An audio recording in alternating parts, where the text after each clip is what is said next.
और उन्हीं महाराज प्रतीक के बेटा हुए थे शांतनु, और इन शांतनु की शादी हुई थी गंगा के साथ। किनके? गंगा।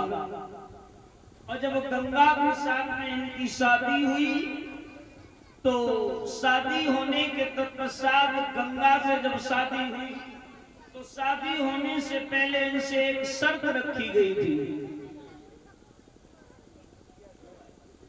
इनसे एक शर्त रखी गई। गंगा ने कहा महाराज मैं तुम्हारे साथ लूंगी, लेकिन शादी करने से पहले मेरा एक सवाल होगा। क्या? बोले अगर मैं कोई कार्य करूंगी और कार्य करते समय अगर तुमने मुझे रोक लिया तो वो कार्य बंद करने के बाद सदा सदा के लिए तुम्हें छोड़ करके चली जाऊं। बोले ठीक है। गंगा की बात स्वीकार की। शादी दोनों के साथ में जब हुई है, शादी होने के बाद धीरे धीरे धीरे धीरे गंगा और शांतनु दोनों के सहयोग से पुत्र पैदा हुए। अब मैया एक पुत्र पैदा नहीं हुआ है? गंगा के जो भी पुत्र पैदा होता है गंगा तुरंत अपने कपड़े में लपेट लेती है। कपड़ा में लपेटने के बाद ले जाकर के उस बच्चे को अपनी धारा में बहा देती है। अब गंगा ने एक नहीं बल्कि आज महाराज शांतनु के 7 पुत्रों को जाकर के अपनी धारा में बहा दिया। और मैया जब 7 पुत्रों को बहा दिया, प्रजा के लोगों ने महाराज शांतनु से कहा कि महाराज भला मैंने आज तक ऐसी किसी की पत्नी नहीं देखी होगी कि तुम्हारी आंखों के सामने तुम्हारे बच्चों की हत्या कर रही है तुम्हारी पत्नी, और तुम कुछ बोलते भी नहीं हो।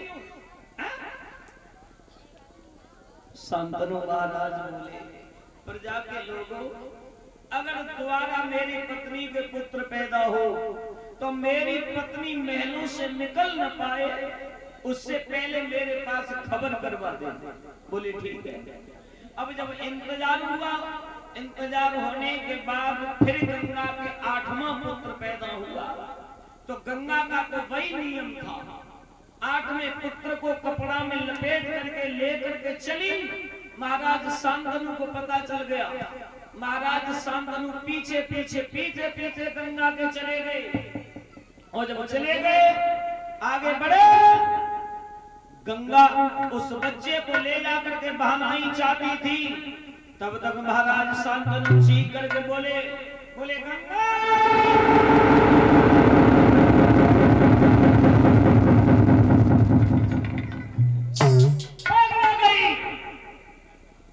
किसी की ऐसी मां नहीं देखी होगी। आज के बाद में लोग तुम्हें मां नहीं कहेंगे। अरे तुम मां कहलाने के योग्य नहीं हो। क्या तुम्हें दया नहीं आती? अरे तुम्हें शर्म नहीं आती? तुम मेरे मासूम बच्चों की हत्या करती चली जा रही हो। अगर तुम इसी तरह से मेरे बच्चों को मारती नहीं तो मेरा वंश डूब जाएगा। गंगा ये 8वां पुत्र मैं तुम्हें बहाने नहीं दूंगा। भाई बंधुओं, जो गंगा ने इतनी बात सुनी सो पीछे मुड़ करके देखा तो पीछे पिया नजर आए। सो गंगा ने अपने पिया को देखो सो हंसन लगी और हंस के जवाब दो महाराज, जो बात आज तुम हमसे कह रहे हो और जय बात अगर तुम 4 दिन पहले से कह देते तो ये तुम्हारे 7 बच्चा नहीं मारेगा। लो अब ये 8वां पुत्र तुम्हारा है, लेकिन मेरा और तुम्हारा दोनों का संबंध बस यही खत्म होने जा रहा है। बोले ठीक है। अब मेरे भैया गंगा जी की वो 8वें बच्चे को देने के बाद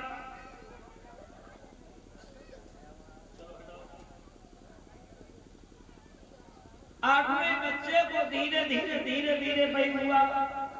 8वां बच्चा देने के बाद वापस हो गई।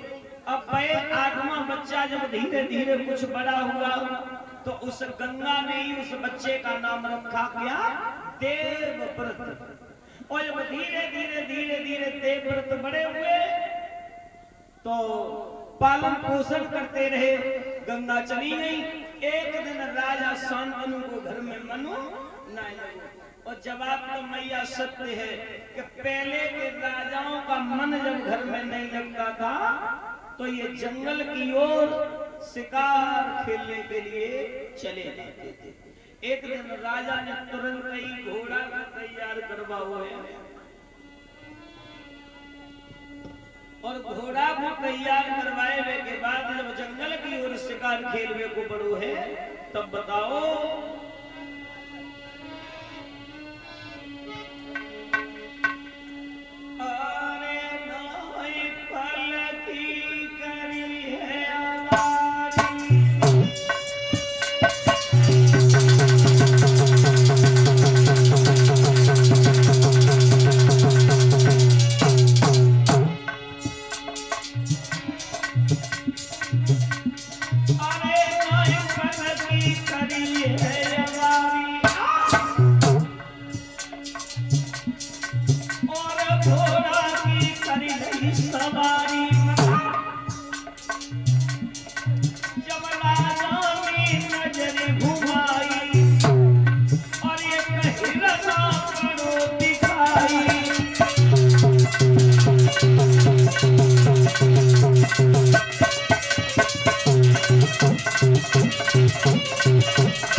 सवार होकर के आगे बढ़े तो क्या देखा, एक सत्यवती नाम की बेटी, यानी दास राज की बेटी जिसका नाम है सत्यवती, और सत्यवती दरिया के किनारे एक नाव लिए हुए खड़ी नजर आई।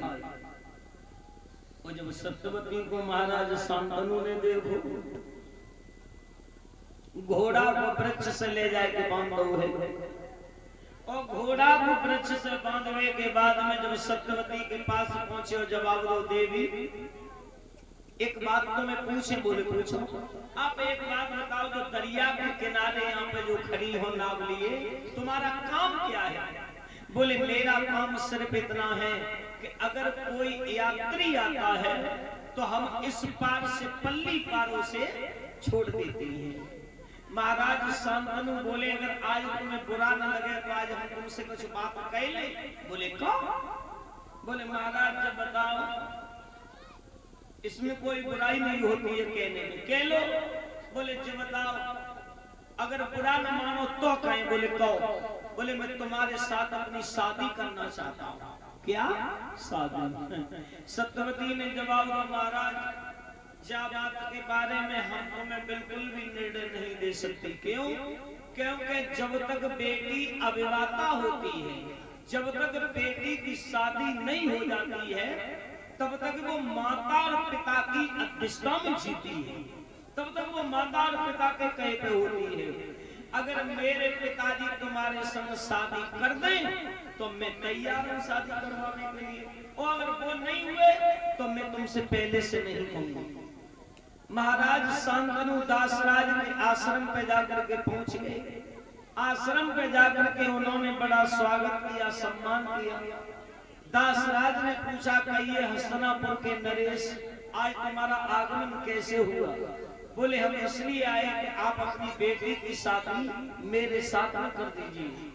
बोले बेटी की शादी तो मैं तुम्हारे साथ कर देता, लेकिन एक बात बताओ, एक बात ये समझ में नहीं आती कि तुमने राजा हस्तिनापुर का नरेश गंगा का आठवां पुत्र बना दिया। अरे गंगा का आठवां पुत्र जब राजा बनेगा, उस राजगद्दी का मालिक बनेगा, तो फिर मेरी बेटी का कोई दासी बनेगी? हमारी बिटिया का कोई दासी बनने जाएगी? बोले मैं नहीं शादी करूंगा। हाँ, अगर मेरी बेटी के पुत्र पैदा हो, राजा वो बने, तो मैं शादी करूंगा, वरना मैं करूंगा नहीं। बोले शादी करो अथवा न करो, लेकिन राजगद्दी का मालिक तो गंगा का आठवां पुत्र ही बनेगा। बोले तो हम शादी नहीं करेंगे। अब मनहीन होकर के लौट के घर पे आए। अब मैया जब घर पे आए तो अब राजा शांतनु को न भोजन अच्छो लगत है, न जलपान अच्छा लगता है, कोई चीजें ही अच्छी नहीं लगती। हाँ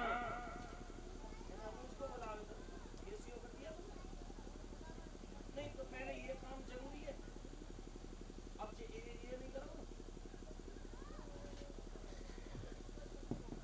मेरे भैया अब महाराज शांतनु को दिन और रात बस भाई सत्यवती नजर आती है, कोई और नजर ही नहीं आता, सिर्फ सत्यवती।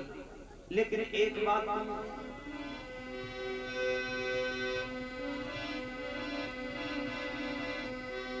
पता नहीं इंसान न जाने क्यों